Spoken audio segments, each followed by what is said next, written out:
Jeremy, thanks for joining us. Appreciate you, man. Hey, thanks for having me, Justin and Brandon. Happy to be on the cast. Thank you guys for watching Meathook too. Really appreciate you guys taking the time to check it out. Of Yeah, course, man.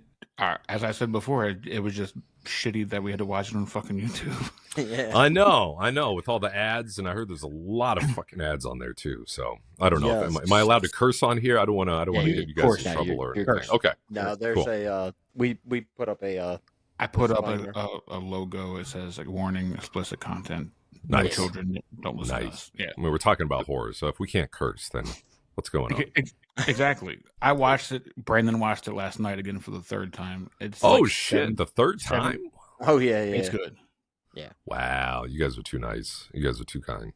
And What- it was 22 ads, by the way. yeah.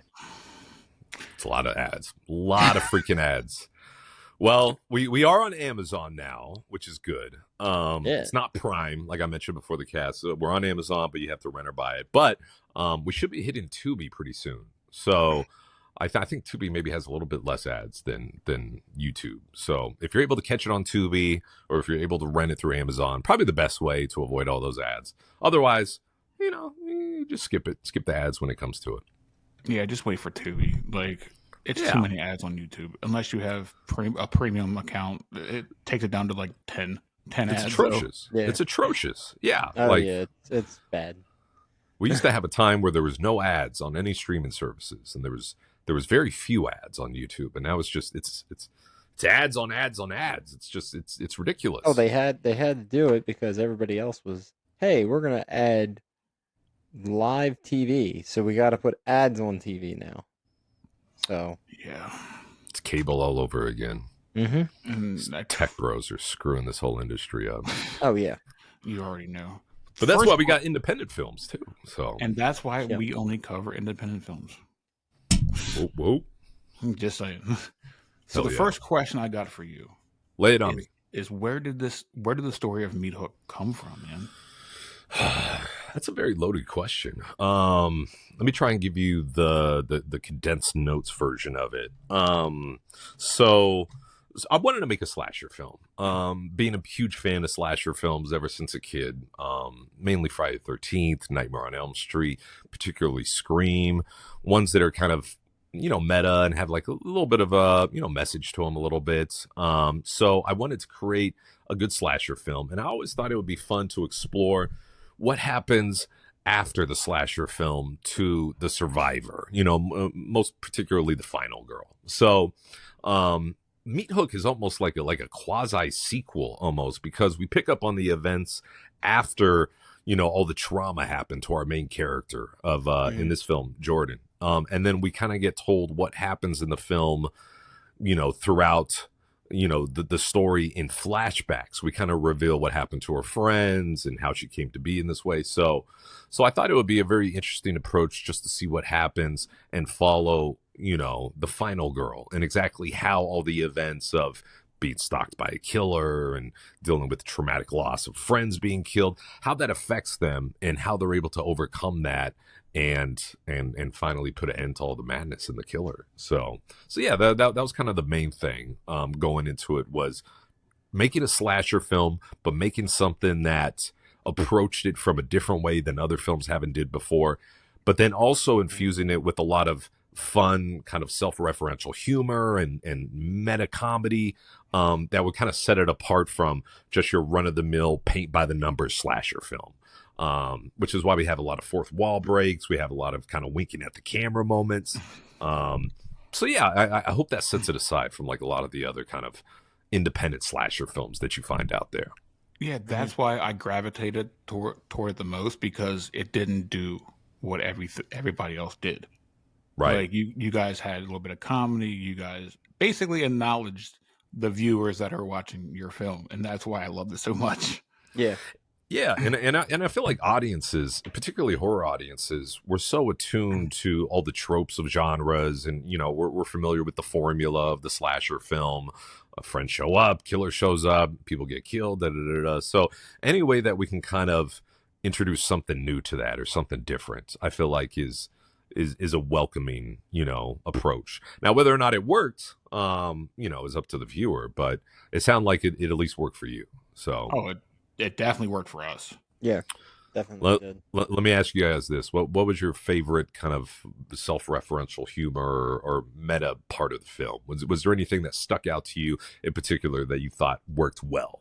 I think the fact that you used a meat hook instead of like a knife, like we get knives, machetes. The Hmm. fact that you used a meat hook was refreshing to me because I'm I'm I'm just saturated with knives and just basically the basic stuff. Chainsaws, Yeah, Yeah, axes, like the yeah. usual kind of, slasher killer weapons that you find out there. Hmm. Yeah.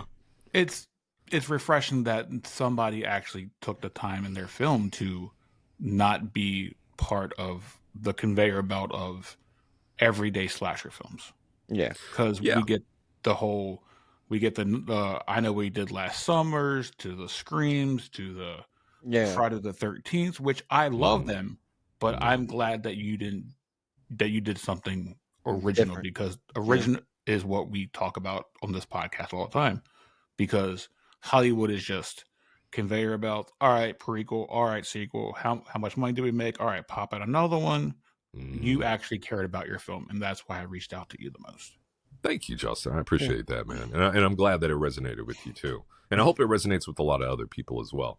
Um, Yeah. yeah, I mean, there's so many independent horror films being made, horror films in general, and I feel like a lot of them do kind of stick with a very tried and true formula. And the fact that we're able to bring something different to it that I felt landed in a lot of places, is something I'm really proud of.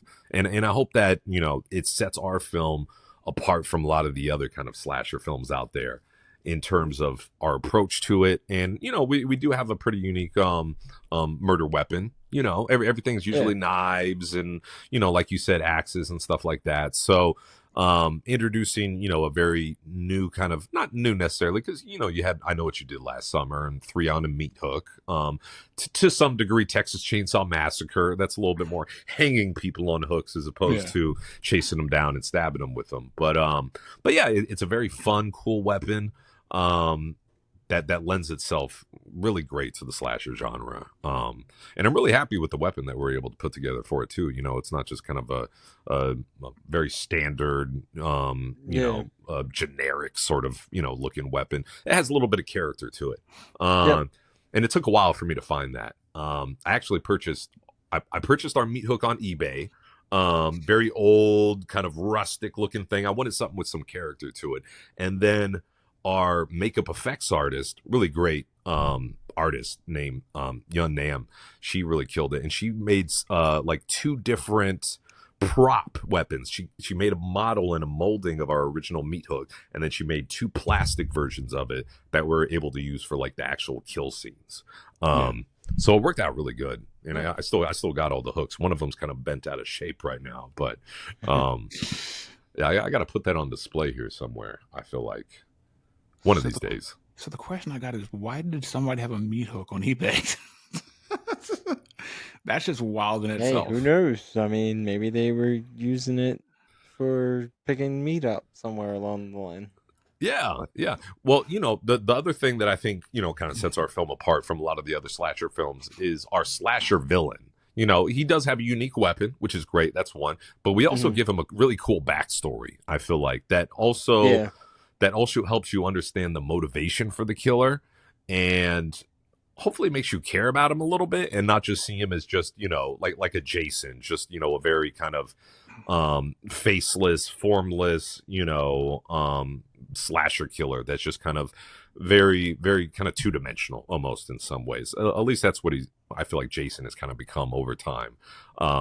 We've kind of veered away from any sort of analysis of why he kills people, like kind of how Ginny Hmm. did in part 2. Just, oh, well, he saw his mom get killed. I wonder how that would feel. And, Yeah. that was a very interesting approach to kind of understand the psychology of the killer. And I feel like we have a really cool backstory in there that makes you care about him and also kind of understand the motivation behind his killings. Oh So, yeah. so he's not just a random dude just running around just, killing people willy nilly. The dude's got a reason for it all. Yeah. And the only way you will know is if you go watch Meathook streaming now on YouTube and Amazon. Streaming now on Yep. YouTube and Amazon, soon to be on Tubi.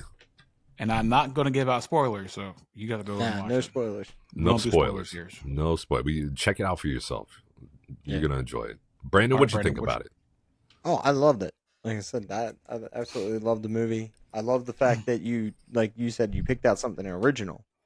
It's not something that you would think like knives and stuff like that. And in the one scene, he does use something else, but the meat hook wasn't far from him.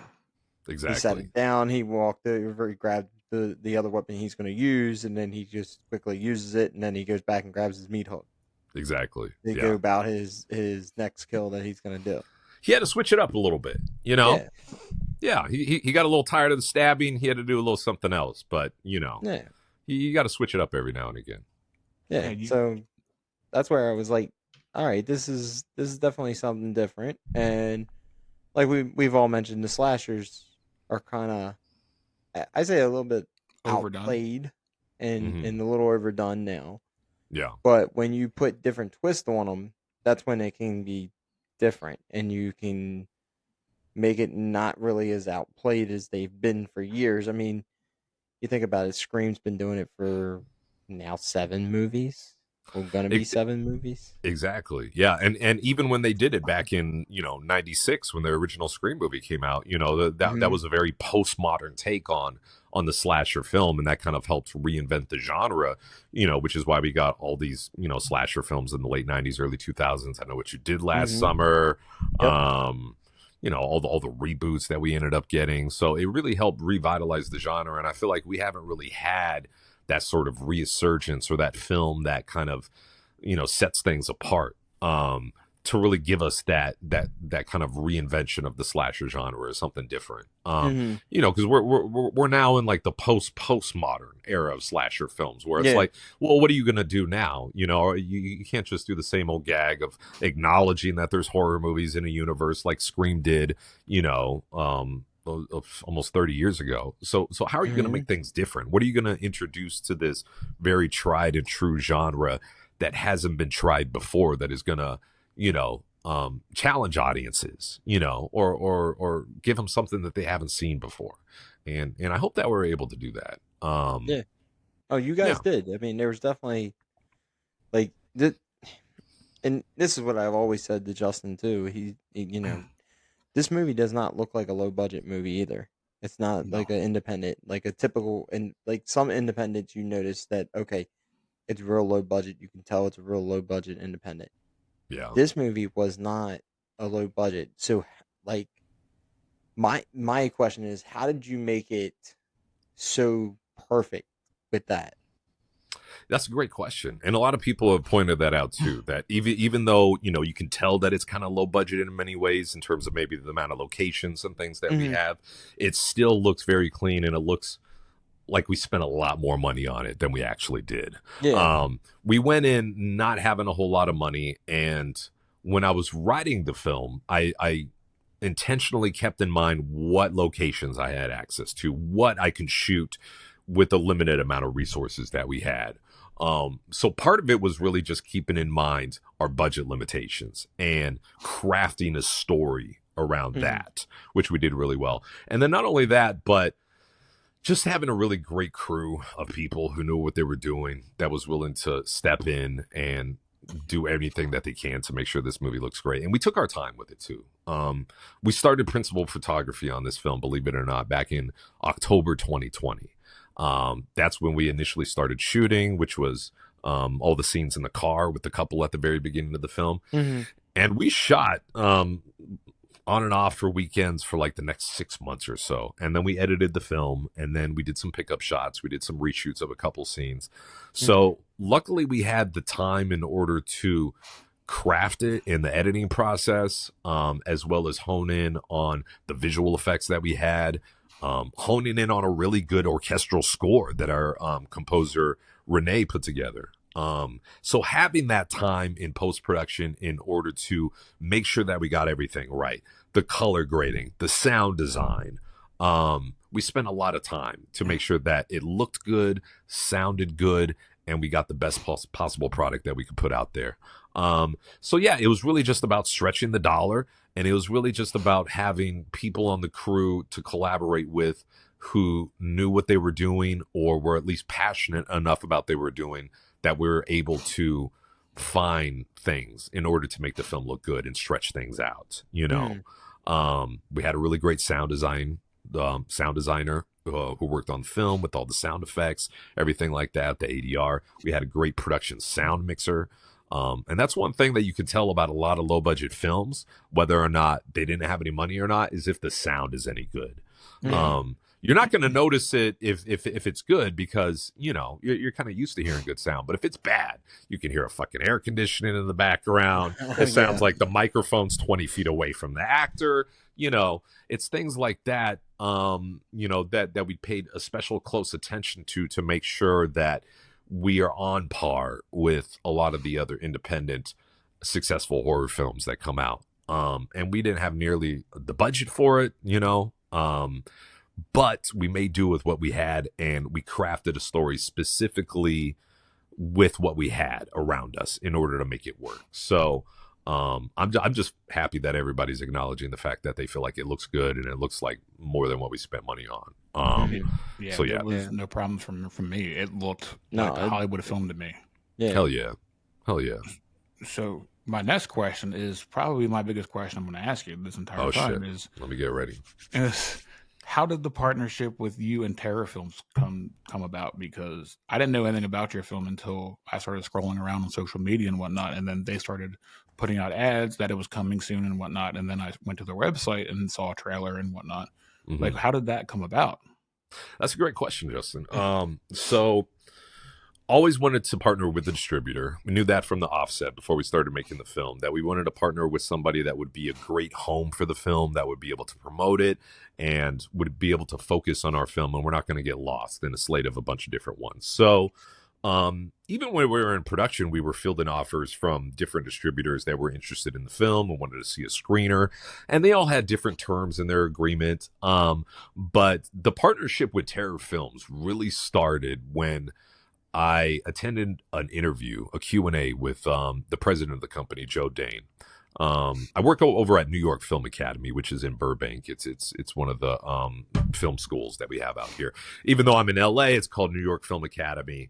They have a location in New York and everything like that. So we do Q&As over at New York Film Academy where they have special guests come in, speakers, filmmakers, actors, things like that.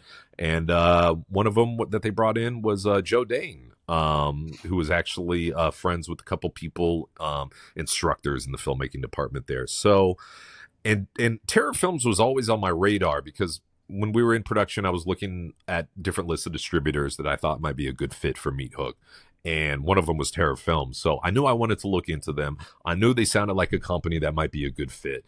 And it wasn't until I sit and listen to Joe Dane speak about his career starting Terror Films, his love for horror movies, and how much their distribution model and their company is different from a lot of the other ones that are really kind of bogged down with a lot of different titles that don't really have time to give them their just due and promote them enough.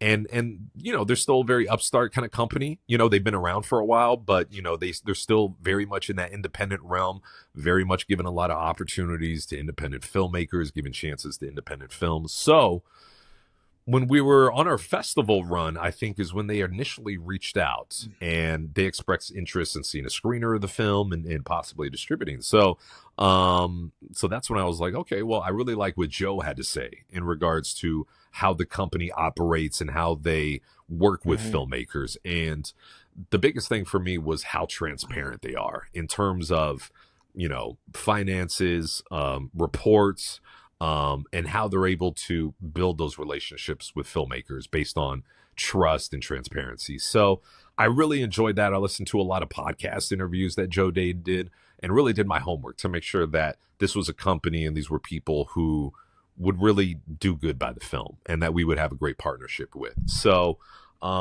yeah, after we sent the screener over to Terror Films, they watched it, said they were interested. We had a couple meetings and we worked out the terms of the agreement. And we signed it earlier this year.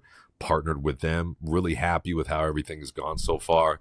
They've been doing a great job of promoting the film, getting interviews, reviews, different things like that. So yeah, I'm really optimistic about the future of Meathook when it comes to partnering with Terror Films. So yeah, really happy so far with it.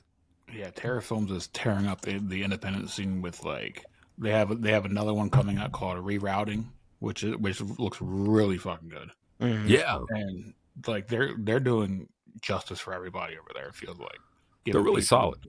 yeah, like they have Hell House over there. Like they have a lot of the independents wrapped up over there. So I can't wait to see what's next for you. If you put out that, I Yeah. want to see what's next. Yeah. Well, I mean, the goal is to just keep on making bigger films and just keep challenging ourselves and upping the stakes on each one. So the next film definitely going to have a bigger budget for it. We're going to have at least one recognizable name star in the film. So. And this one's the next one that I'm writing right now is actually a lot more comedic than it is horror. I would classify it more like comedy horror than horror comedy. Sign me up. But Sign but me up we too. but we still got enough horror in it to keep the horror hounds, Yeah. satiated. So I'm real. I don't want to say too much about it right now, but Yeah. I'll just give you a little taste, just a little appetizer, and I'll just say that this does take place in the Amityville universe. Oh, well, I'm gonna get my bank card real quick. I'm gonna need this ASAP. I'm really excited. I'm really excited to be making this movie. I'm working on the script for it right now. Expected to shoot it early next year. So stay tuned, guys. I'm gonna keep you posted on exactly how this thing is gonna go down.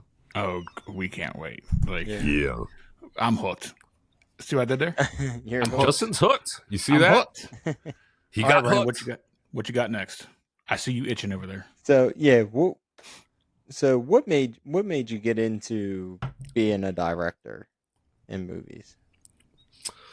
That's a great question. I'd have to go all the way back to being a little lad, a little youngin, watching horror movies that I rent from the local video store, and being terrified but also intrigued in many ways. So it all really started with my love of not only horror films but just films in general, comedies, actions, all sorts of genres. So I've always been a big cinephile. When it comes to the consumption of horror films, the studying of films in general. So my love for filmmaking really started right there. And I think it started in elementary schools when I first started making my first short films. My mom came home with a used video camera, one of those old that took the tapes and stuff like that. The shoulder ones. Not that digital stuff. Exactly. You had to pop the tape in, and we were editing with two different VCRs, cutting the footage together. So that's where I really started being interested in and kind of working on the craft of filmmaking and just kind of experimenting and going out on weekends with friends and just shooting some stuff, zombie movies, little thriller stuff. We did like a Hitman movie. So just going out and just having fun with friends, and just shooting some stuff and then editing it together and then watching it and just cracking jokes and laughing at all the fucking mistakes that we made and everything. So that's where it really started at, was watching movies and then kind of recreating that same sort of thing. And that carried on into adulthood. Went to film school, learned a lot more about the craft of filmmaking, cinematography, sound design, all that sort of stuff. And moved to LA, where I went to film school out here over at Cal State University, Northridge. Really great blue collar film school out here in the Valley.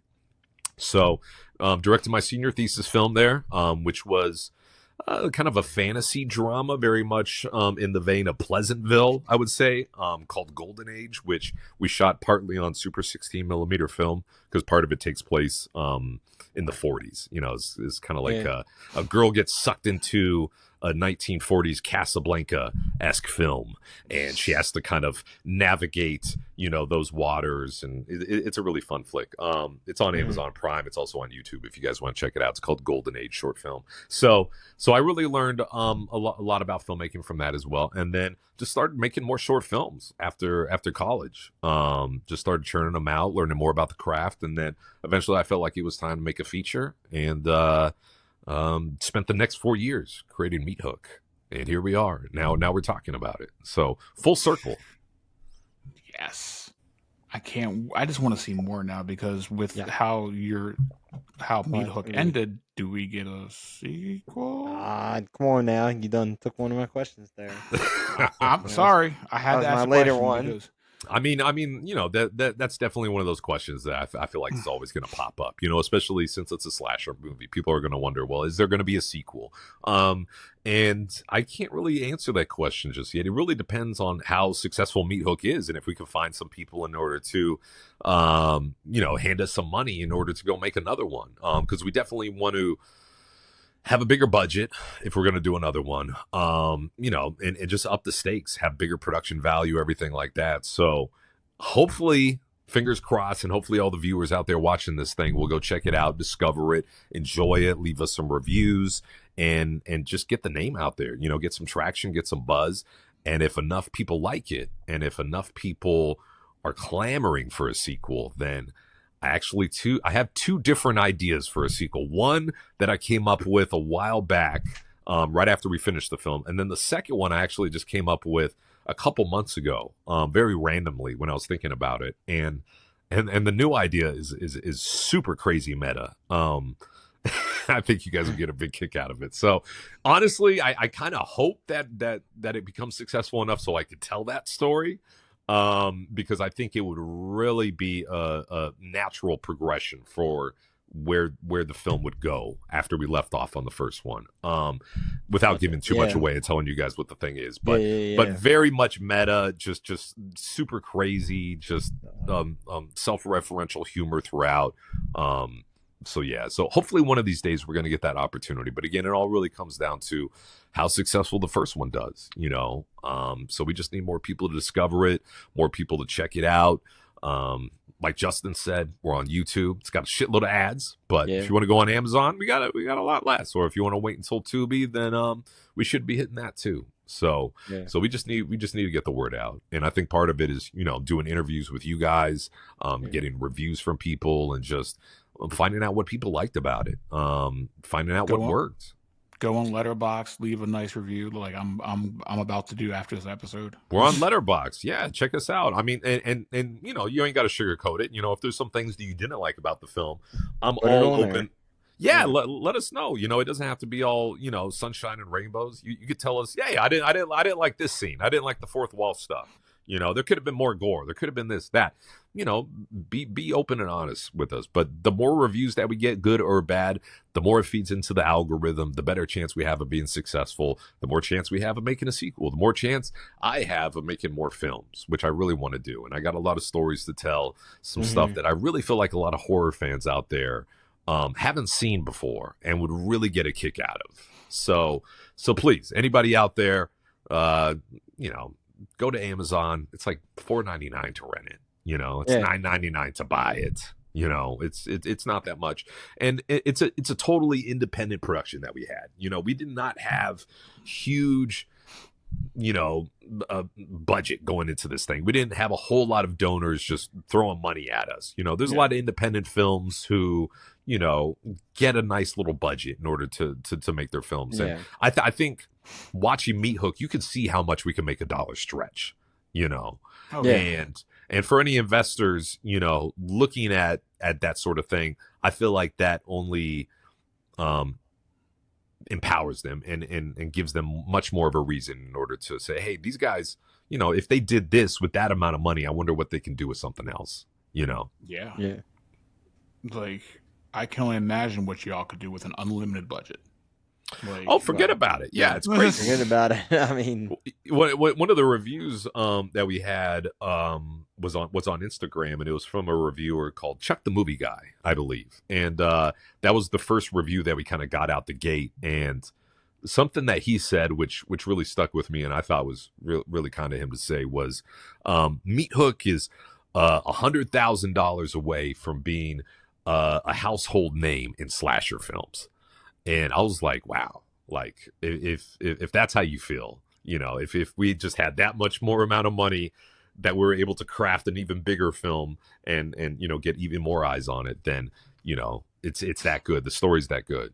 So yeah. I'm just glad that people are able to see that, recognize it, and connect with the film, which is the biggest thing. Because you spend so long making a movie, you're editing it, you're doing this, you're doing the score, and after a while, you're like, I don't know if anybody's gonna like this fucking thing. This guy's just running around chasing people with the hook. Like, people are making jokes. Is anybody gonna like this thing? I don't know. And then you put it out, and then people like you guys are like, hey, I really dug it. I thought it was great, and I can't wait to see what you do next. That's just very encouraging. That really makes this whole process worthwhile. Because you spend a lot of time with it, and it gets hard to see the forest from the trees when you're in the thick of it right there. So to finally get out of that forest and look back and see other people saying, hey, I like what you did there. I thought it was great. What you got next? Very encouraging. Well, and the joke at the beginning of the movie was a good one there too. It was like the name of the movie. Yeah. Well, when their car in the car and the girl's reading off her phone, she said, and this murder that happened a while ago is the Meathook Massacre. And then the guy turns and he says, well, it sounds like the title of a bad horror movie. And it was like, see, I giggled. I was like, that's a good one. That's a good one there. It's a little humor. Yeah. So we kind of set it off from the bat right there. That we're gonna have that kind of jokes in there. Yeah, it's like the little humor jokes, not like a knee slapper the entire time. You're just a little humor. Yeah, and I feel like the genres of horror and comedy have a lot of overlapping when it comes to that Venn diagram. Comedy and horror, they're eliciting a lot of the same emotions. Mm-hmm. So. And I feel like that's why filmmakers and creatives who work in the field of comedy have done and been so successful transitioning into the horror genre. Like, say, for instance, Jordan Peele. We're used to seeing him in Key and Peele, and then all of a sudden he comes out and he makes one of the best horror movies the past decade, Get Out. And a lot of people are still lauding his films. For somebody to go from sketch comedy to making something like that, I feel like is very telling on how overlapping these two genres are. And we were just talking about Weapons right before we hopped on this cast. That guy, he started off sketch comedy as well. And look at it, he's killing it in this horror realm right here. So I feel like that's kind of the natural progression of things. Is it great to have horror movies that are just straight horror? Absolutely. You got to have those. You got to have those, slow burns. You got to have those ones that are just kind of dread and permeating fear. But, the type of movies and the stories that I want to tell, we like to poke fun of it, and we like to acknowledge the fact that we're aware that these movies are out there, and we're kind of in a postmodern period, and just leaning into that. And again, just trying to give audiences something different from what they're used to. There's just so much kind of genericness and mediocrity out there that why not take chances and do something different? Yeah. And that's why we like independent films the most, because for one, they love their films and they love what they do. Two, they have the most fun when you don't have to appeal to the dreaded MPA.org of America. Exactly. Over there. Yeah. Exactly. Do I need to say anything more about them? Like, come on now. They will just smack a rating right on it. Exactly. Yeah. Exactly. And I'm hoping that we're kind of transitioning away from a period where we're having to rely on ratings boards in order to get theatrical distribution on things. For instance, the Terrifier films that the past two, they were released in movie theaters unrated, and they did gangbusters. Yep. Yes. And the fact that theaters were willing to book these films being unrated, which is usually kind of a death sentence, to a lot of films, an X rating, an unrating. A lot of theaters don't want to book it. A lot of audiences don't want to go check it out. But Yeah. because of the success of the Terrifier films, I'm hoping that that's going to open the door for theater owners to be more willing to book films that are unrated, and audiences to be able to embrace those films and be able to go see them and champion it. That way we can go around not having to deal with that sort of stuff. There's been so many great horror movies over the decades that have been butchered by the MPAA, and sanitized, in a way that compromises definitely. filmmakers' visions. And you got to wait until it comes out on DVD and you get some deleted scenes, or maybe in the case of Friday the 13th Part 7, some of the footage is lost forever, and it's a shame that happens. So yeah, hopefully we're kind of moving in that direction with things.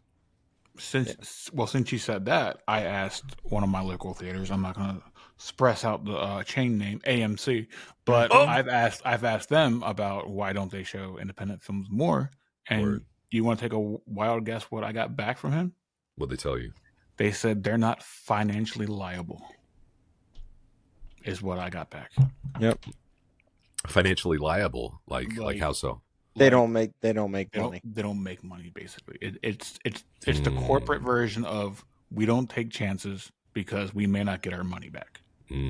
But they're taking a chance on Terrifier, Hell House, and even like other ones now that are out there. It doesn't make sense. And it's a shame that you just named some sequels. These were movies that had to prove themselves with the first or second entry in the series before theaters were willing to say, okay, well, this has a fan base, now it's an IP. Now I have some good idea that it's going to make some money, so now I'm going to book it. But try and book Terrifier 1 at a fucking theater. See how many people are going to raise their hands to book it. You're going to find very few. It's not until you establish it, but then how are you going to find somebody that's going to be willing to take a gamble on an independent film to screen it in a movie theater so it can find that success, so it can find its audience? There's just no movie theaters out there doing that. And I think that speaks to a larger issue in the fact that, movie theaters have been consolidated into these large corporate entities like AMC, the biggest movie theater chain in the US, if not the world. Cinemark, Regal, there's really only 3 movie theater options unless you have some sort of local cinema. If you're lucky enough to have one in the city that you're living in. Luckily here in Los Angeles, we have a shit ton of them. I don't know how it is out there in Maryland, if you guys have any revival movie houses or independent. We have a couple. Nope. Not many, but we have a couple, but not we have many. 2 AMCs. We don't have no Regals. Well, actually, no, there's still one. Where's the one? Timonium. Oh, fuck that. We have one Alamo Draft House. That's it. Okay. Well, at least you got an Alamo Draft House, but still, yeah, it's like you guys are surrounded by corporate movie theater chains, so nobody's going to take the chance on screening a Meathook there. No. Yeah. Because they're going to book every screen up with Fantastic Four. Or Superman. Superman. They're going to go after the ones that are going to make money. And I understand that at the end of the day, this is a business and people are in it to make money and cover overhead costs and things like that. But you also have to understand that this is also an art form that we're working in, and there has to be some sort of respect for the art and the artist. And some of that involves taking chances, rolling the dice, and taking a gamble on people. And luckily there's people and places out there that are willing to do that. Obviously, Terror Films is taking a gamble on all these filmmakers and their independent films, people with no names, people with no track records, just doing it because they believe in the films, they believe in the company, and they believe in the filmmakers. So we just need more people like that out there, more people like you guys who are willing to go out of their way to look up new films out there, independent films, and sit down and actually watch them, discover them, and then reach out to filmmakers like me and talk about it and give us publicity in order to try and get more buzz for the film. So that's our main focus, and we hope we're doing a good job about it. I'm just trying to get names out there. Word. Like I'm gonna piggyback what you said. This is gonna make people pissed off, and I'm gonna talk about this, but I'm gonna talk about it. Speak on it. I pulled up my AMC app, and I saw 3 independent films that are playing by Brandon's house, And you want to take a wild guess how many showtimes they got? We Like got probably 2. one for each one. One for each one, but guess what time it is? Oh, it's like very early in the day, or it's like 10:30 at night. I bet. Yeah. 11 o'clock at night. Yeah. Nobody's gonna go to 11 Who o'clock. Come on. the fuck is going to the movies at 11 o'clock, getting out at like 1:30, 2 o'clock in the So morning? Yeah. you already set it up for failure at that point. Yeah. It's like Just don't put it in at that point. Yeah. Like, Well, and then you had movies, two of them, not recently. Was it the House? it was the in home. The yeah, home with Pete The Davidson. Home with Pete Davidson. That was in the movie theater. Okay. That one was a independent film that he was in, and it was like they had a 7 o'clock showing, 9 o'clock showing, and then like a 10, 11. But Yeah. he's a household name. Right. Yeah. People know Pete Fucking to you. Davidson. Yeah. That's why they got a 7 o'clock showing, a 9 o'clock showing, and then they got an 11 o'clock showing. And But then Right. the House on Eden got one showing at 11 o'clock, and the Yep. other one that I was trying to see got an 11 o'clock one too. I'm like, how can we see this? yeah, Eden had a couple of different ones near me. It was like 7. I think one of them was at 7 o'clock, and then I think the latest ones were like 10. Like, you're not going to get your money back on. It was like 7 and 10, yeah. 7 and 10, and I was like, who's gonna have time to go? Like, if you don't go see it at 7 o'clock, there's no other time but 10 o'clock, and who's really gonna waste their time going to see Exactly. it? Unless it's like a Friday or a Saturday night or something like that. Nobody's really going to shell out the bucks to go and do that. But they were on a Monday and a Tuesday. Yeah, Monday and Tuesdays, 10 o'clock nobody at gonna do night, that. and it's like, That's who's gonna insane. go do that unless they're not working the next day? That's sitting there- insane. I'm like, you might as well just not fucking show it at that point. Like, Yeah. that's a waste. Yeah, and the thing I also hate about AMC's is the fact that they kind of put movies into different subsets. Like, for instance, if it's like, more of an independent film, they put the AMC Artisan on top of it. Like, what do you got? And then, if it's a horror movie, it's AMC Thrills and Chills. I'm like, why do you need that? Why do you need for drama? Do you have like AMC cries and tissues? Like, I don't know. Like, why are we just categorizing them into different subsets? Like, instead of just having it all kind of on an even playing field. Is AMC using their brand to push it a little bit? Is that what that is? It could be. I don't know. This whole movie theater paradigm model is broken as hell. That's what our movie said today. AMC chills and Thrills and Chills. Yeah. Like, why do you need that? Why do you need to set it aside? And do people not know it's a horror movie? Are you trying to clue people into it's a horror movie, or what? I just don't understand. Like superhero movies, they don't say like AMC spandex and flying. Like if you're not keeping that same energy for all the other films, why are you doing that with independent and horror? So independence, horror, and whatever else they can come up with. Yeah, well, that's like comedies, AMC giggles and chuckles. Like, come on. I'm waiting. That's why they started. I don't know if you've seen it yet. It's at AMC. It's called The Screen Unseen, where they try to so it's like $5 if you don't have AMC stubs. It's every Monday. Like, it's like the first Monday of every single month. They will show a film, and you don't know what you're seeing. Right.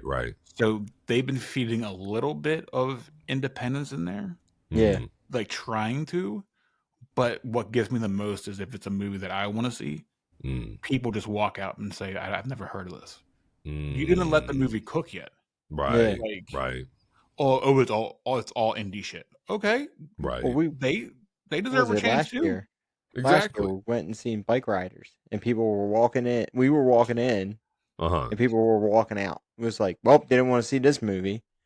And we were like, it's like an Austin Butler movie, though. That's like a big movie. And it comes out a pretty good movie too. That was one of my top 10 of last year.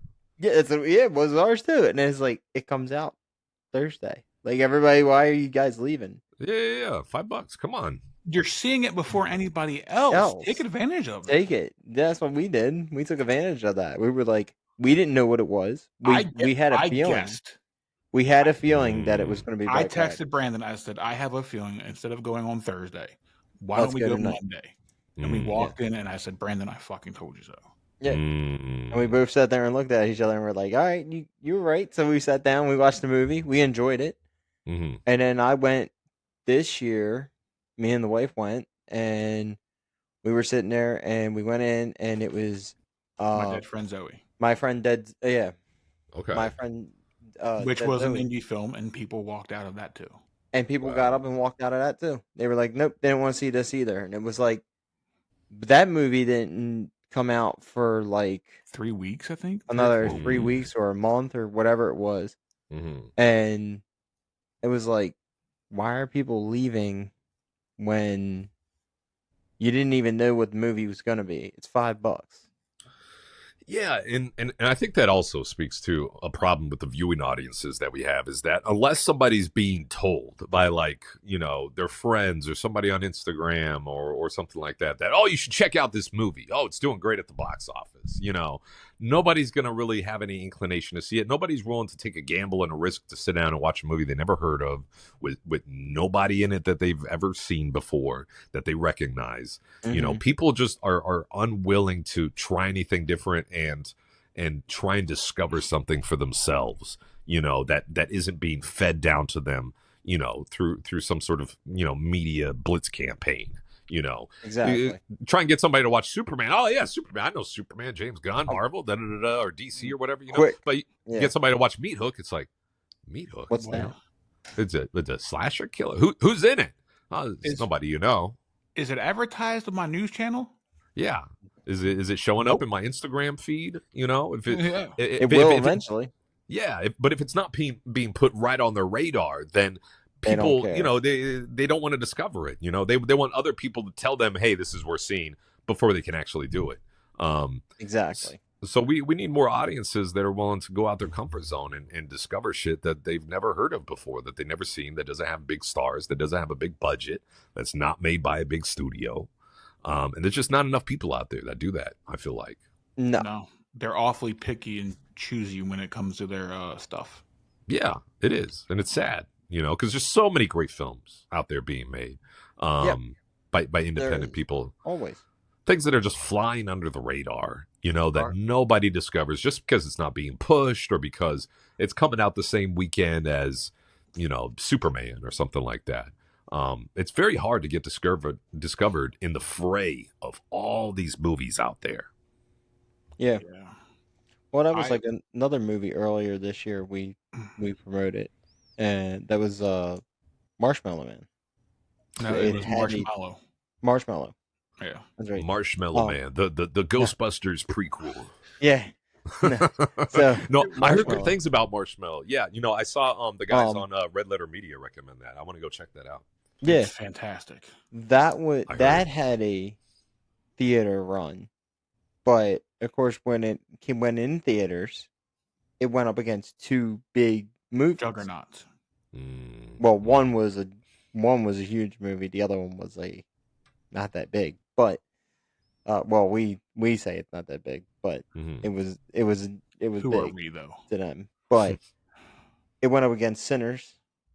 Okay. And it went against Game Over there. It was over there, right? And then it was like in between Sinners and Minecraft. Yeah. Oh shit! Yeah. So it was in between them two. So it got lost. Yeah, and it doesn't have any like major stars in it, so it's like, you know, there's less of a chance for it being discovered there. Everybody recognized Michael B. Jordan, so yeah, if anybody wants to go see a horror movie that weekend, they're like Sinners, Marshmallow. I never heard of Marshmallow. So I'm gonna move on about that. But everybody's talking about Sinners. You know, everybody's posting about Sinners. I gotta go see Sinners. FOMO. You know, if I don't go see it, I'm left out. You know, but there's something really fun, and I feel like, you know, beautiful about discovering something for yourself that nobody else has seen before, or very few people have seen. That you go up to somebody on the street, you know, or even some of your horror movie friends or thing, you might be like, oh man, I just saw this movie Marshmallow. They might not even know what Marshmallow is, but it's like, it's so special that you were the one that discovered that there's only so many people in the world that have sit down and enjoyed this and had this experience, you know, and it's really everybody else's loss, you know, that they're not putting themselves out there in order to find these films and discover them. You know, you got to get out your comfort zone. And that movie was wild as it is. So I was like, You're Man, welcome for that movie. that movie was wild. I'm gonna check that one out for sure. That one's on my list. That one, and check out Garden of Eden. Garden of Eden. Okay, I haven't heard of that one yet. Have you ever seen Midsommar? Yes. Try Midsommar meets Hostel. Yeah. Oh shit. Okay. Oh, both are fantastic. Like those are our two tops right now. Like those two are just hot. And this movie came out this year? Yep. It's on 3 months ago. Yeah, it's on Garden of Eden. Oh, okay. No, Yeah, the it's on, poster is very Amazon. much giving Midsommar. It's we've only had one person from Garden of Eden on. She was phenomenal. Nice. And she was part of the production crew too. Yep. She did 3 roles in that movie. She did on camera, behind the scenes, and everything else. Yeah. Wow. That's legit. I'm gonna have to check this out. Oh, it's you don't even need a trailer. No, not at all. It's one of those just go in blind. Hell yeah.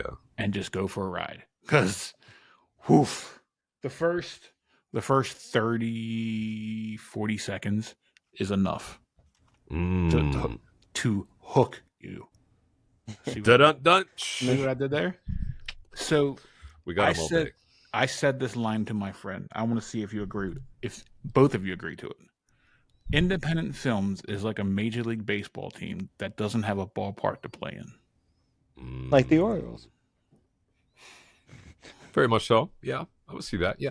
No ballpark to play in, and no big billionaire owner to fund everything. Yeah. Yeah.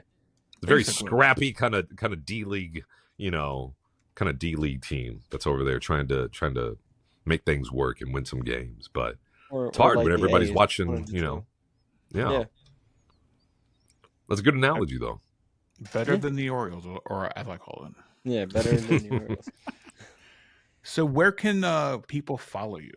So they can get updates on everything. Follow me. So yeah, so you can find me on Instagram and Facebook at Jermey Ashley. My first name is spelled really weird. I don't know if you guys can see it in the corner of the screen here, but Jermey Ashley. So Jermey, not Jeremy like it's usually spelled. So you can find me on Instagram. You can find me on Facebook. You can also follow our Meathook page at Meathook Movie on Instagram and Facebook. So you can check us out there.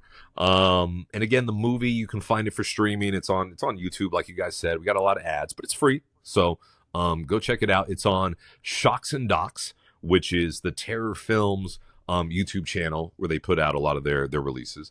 We're also on Kings of Horror, which is apparently another big kind of YouTube horror movie streaming service out there. So you can find us on those two ones. And like we mentioned earlier, you can find us on Amazon, where for rent or buy, I think it's only like $4.99 to rent, $9.99 to buy, less than a cup of coffee. So head over there, check us out, watch us on Prime, and we should be hitting Tubi very, very soon. We don't have an exact date for when we're going to hit that platform yet, but I'm hoping it's going to be within the next few weeks or so. So yeah, keep an eye on us there. Follow us on the social medias. See what's going on. See if we got any upcoming screenings. We're gonna get some physical copies pressed up soon. Yes. Hopefully in time for HorrorCon LA, because we're gonna have a table on that Sunday of HorrorCon LA. I'm actually one of the hosts on the stage there. Nice. Yeah, it's their third year doing this. I was a host last year, and so this is going to be my second year hosting there. And it was a really fun gig. It's a much smaller horror convention than a lot of the other ones that we have out here in Los Angeles, such as Monster Palooza and Midsummer Scream, all that kind of stuff. So, but it's a really great company. They have a lot of really cool guests.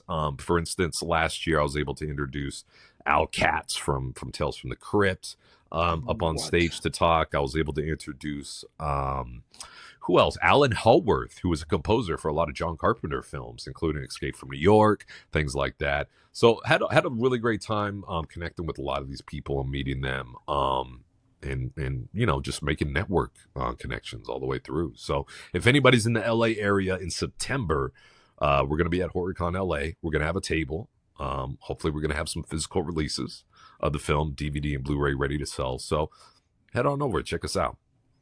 I want Nice. a Blu-ray copy ASAP. So I got you, my guy. I'm gonna save one Yeah. just for you, Justin. Brandon, I got one for you too, man. Yeah. I need one for my collection. Hell yeah. Gotta get one for the collection. All right, Brandon. I'm gonna hook you up, Justin. See, hook you up good. I started something now. Yeah, you go. All right, Brandon, you gotta conclude the interview with your question, What as do we we got, always do. Oh, Here. the big question. The big Wait on, question that concludes everything. Oh my gosh. All Okay. right. So we asked this question to everybody.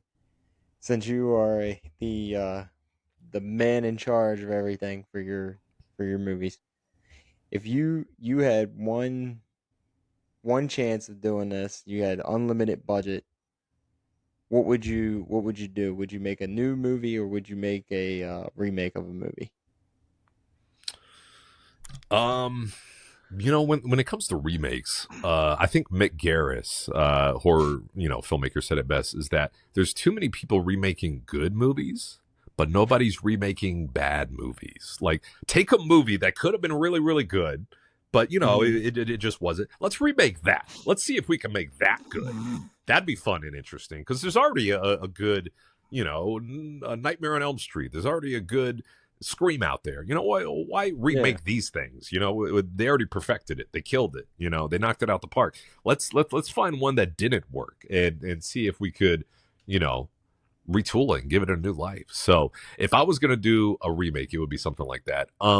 But I'd rather make an original movie. I feel like Hollywood right now is just too obsessed with IP, all this intellectual property. Everything's just about a sequel, a remake, a reboot.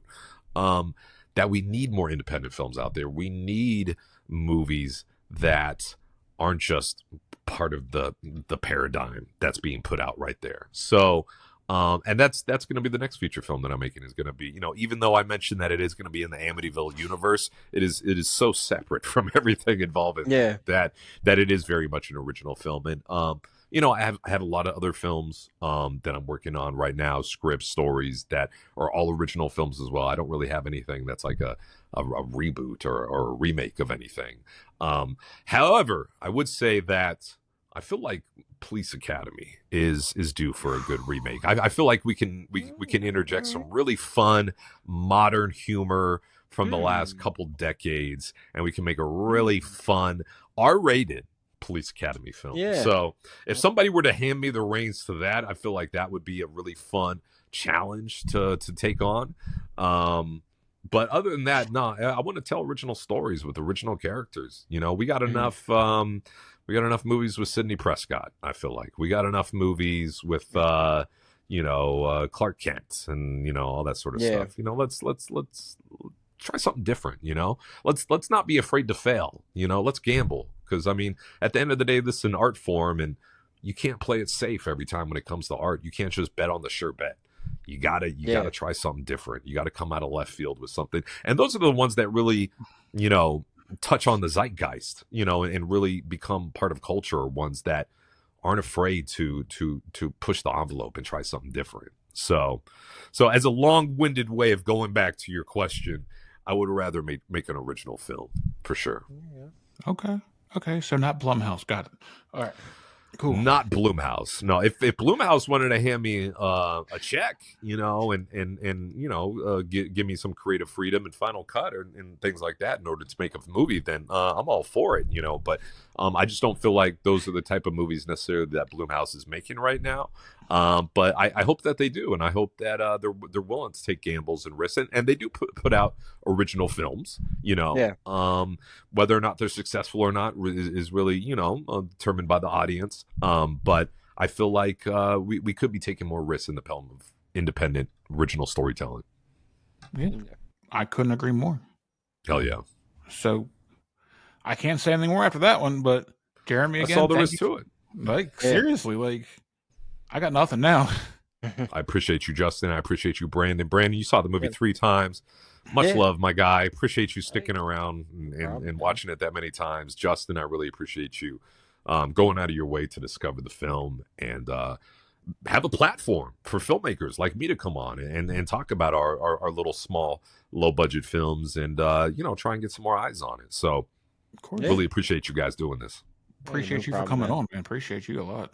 Hundred Appreciate percent, 100%. Go check out Meathook. Get hooked. Meathook streaming on Amazon and coming soon to Tubi.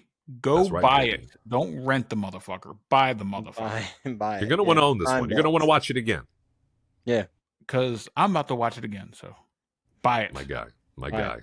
Appreciate Thanks you guys. again, man. Appreciate you. Yep. Hey, appreciate you guys.